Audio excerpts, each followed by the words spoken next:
Sir क्या लग रहा है जिस प्रकार से अयोध्या में एक 12 वर्षीय बच्ची के साथ में रेप किया गया, यहाँ तक कि वो बच्ची प्रेग्नेंट भी हो गई, और अब जब वहाँ पर बुलडोजर की कार्रवाई चालू कर दी, यानी कि योगी आदित्यनाथ का जो बोला जाता है कि बुलडोजर बाबा, उनका जो बुलडोजर है वो गरजना शुरू हो गया, तो उस पर बोला जा रहा है कि डीएनए की पहले जांच की जाए।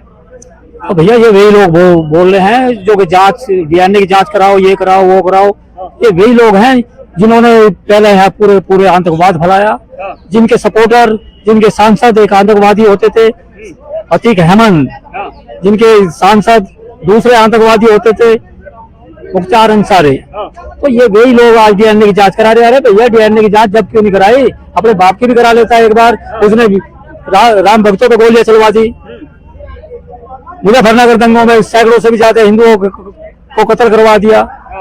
उस आजम खां की भी डीएनए जांच करवा लेता जो वहाँ हथियार वितरण कर रहा था मुजफ्फरनगर दंगों में।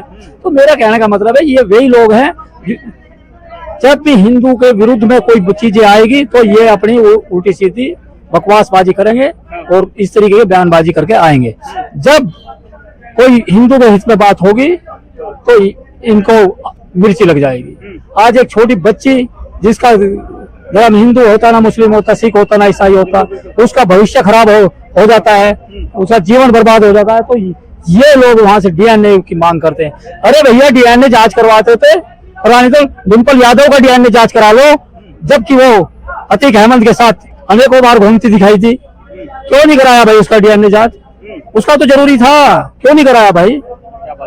बिल्कुल, एक बार नहीं अनेकों बार घूमती देखी जनता ने, मैंने खुद देखा। तो मैं क्यों झूठ बोलूंगा भाई? उसका भी तो डीएनए जांच करा लो। वो तो बोल रहे हैं कि अपराधी नहीं है जो मोइन खान जो भी नगर अध्यक्ष है उनके, वो सिर्फ एक मुस्लिम छवि देकर के, यानी मुस्लिम जाति देकर के भैया वे अपराधी नहीं है। वे मुल्ला मौलाना इनके अपराधी नहीं है जो रोज यहाँ दंगे करते हैं या बच्चों की आबरू लूटते हैं, माताओं की इज्जत उछालते हैं। वे अपराधी नहीं है। उनके बारे में नहीं बोलेंगे कभी भी, क्योंकि इनके जीजा और बहनों ही लगते हैं। इन्होंने छोरियां भी आ रखी इनको, क्योंकि इसलिए नहीं बोल सकते उनके खिलाफ, क्योंकि फतवा जारी हो जाएगा, अभी एनकाउंटर हो जाएगा इनका। तो कहने का मतलब मेरा ये है, बिल्कुल साफ दिखाई दे रहा। मैं तो उत्तर प्रदेश की जनता को ये कहना चाहूंगा, अभी 37 सांसद दिए हैं, पहला परिणाम आपने देख लिया एक दलित बच्ची के साथ क्या करा इन्होंने। ये कोई और नहीं, ये अखिलेश यादव का ही एक सांसद, वो विधायक है जो सांसद का चाटुकार है और बिल्कुल एक करीबी आदमी है, जिसके 7-8 सालों से इनकी रिलेशन में है और अतीक अहमद की रिलेशन में था। वहाँ पूरा इसने अपना खौफ बचाए हुए था। तो आज वो अपनी छोटी छोटी बच्चों को अपनी हवस का शिकार बना रहा था।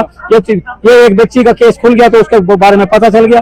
तो मैं तो ये कहूंगा कि भाई ऐसे दरिंदों को जेल ना करके उनका एनकाउंटर करे और उनके सहयोग देने वाला का भी एनकाउंटर करेगा। तो सोच विचार ज्यादा लंबा नहीं होना चाहिए कि कोई अपराधी जनता के बीच में नहीं होना चाहिए, ना ही पेशी पे होना चाहिए। ना उनके जो अपराधी बनाया गया है, जिसे बताया जा रहा है, उनके घर वालों का बयान आता है कि जो उनकी बाइकरी थी उसमें काम करने वाला एक लड़का था, उस लड़की के साथ में संबंध था।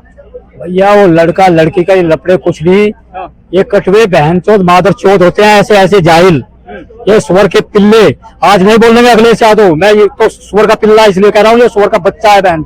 मैं तो इसलिए कह रहा हूँ कि ये आज नहीं बोलेगा उस बच्ची के लिए, आज डीएनए की मांग करेगा, क्योंकि उसी सुअर के पिल्लों के तले चाटता था। मैं तो ये कहूँगा देखो साफ, मैं मेरठ का रहने वाला हूँ, मैं कोई ऐसे उठाई गिरोह से लुच्चे आदमियों से नहीं घबराता, बिल्कुल साफ बता रहा हूँ कि आज इनको चिंता है उन मादर चौधरी की जो से इनकी गोद में बैठे हैं। कल तक उत्तर प्रदेश में जिन्होंने भय पैदा कर रखा था, जैसा एक सुअर का बच्चा अतीक अहमद हो रहा था, वहाँ मुख्तार अंसारी एक सुअर का पिल्ला हो रहा था, इन्होंने आंतक करवाया। आप उन्हें सुअर का पिल्ला बोला? अरे भाई साहब, मैं यूपी का रहने वाला, इस भारत का ही रहने वाला, कुत्ते को कुत्ता ही कहेगा, सुअर को सुअर नहीं कहूंगा तो और क्या कहूंगा बताओ मेरे से। तो मैं बता तो रहा हूँ, सुअर को समाजवादी के वो वरिष्ठ नेता रहे। अरे नाम समाजवादी, काम सारे के सारे रावण के, क्या काम था ये? राक्षसों का काम कर रहा। ये एक 12 साल की बच्ची की आबरू लूट लेता है, उसे प्रेग्नेंट बड़ा हो जाती है वो। तो ये ऐसे को समाजवादी पार्टी कहेंगे? ये तो आतंकवाद पार्टी है, आतंकवाद संगठन का अखिलेश यादव का जो समाजवादी पार्टी नहीं, वो आतंकवाद संगठन पार्टी है। कैसे? जिसका अतीक अहमद जैसा एक आतंकवादी, जिसका सांसद हो, मुख्तार अंसारी जैसा उसका सांसद हो, और ऐसे जाहिल सुअर के बच्चे जो 12 साल की बच्ची का रेप कर देते हैं और उसको प्रेग्नेंट बना देते हैं, ऐसे सुअर के पिल्ले जिसके नेता हो, तो मैं तो उनको समाजवादी पार्टी, वो तो आतंकवाद पार्टी है। अरे आप बोले वो रावण है, वो तो बोलते हैं अखिलेश यादव कि उनके सपने में भगवान श्री कृष्ण आते हैं। अरे भैया, रावण तो एक और गया था, दलितों का मसीहा बन गए, चंद्रशेखर रावण। कहाँ चला गया भाई आज वो, कहाँ चला गया? क्यों नहीं चुप्पी खुली उसकी? ऐसे बना था, ऐसे तो सांसद ले लिए, उनका बेवकूफ बना गए। तो ऐसे दलितों का बेवकूफ बना गए, उसने 2 सांसद अपने जीत लिए, और तो आज उनकी खबर नहीं ले रहे। तो ऐसे ऐसे मसीहा है वहाँ। अगर कोई मसीहा है तो तत्काल में उठाया जाता है, बुलडोजर चलता है, मिट्टी में मिलाने का काम होता है, उसे बोलते हैं बाबा आदित्यनाथ योगी जी। तो आज वहाँ बाबा आदित्यनाथ योगी जी, एक भी स्वर का बच्चा इस तरीके की घिनौनी हरकत करने वाला जिंदा नहीं बचेगा। मिट्टी में मिला दिया जाएगा, तबाह कर दिया जाएगा।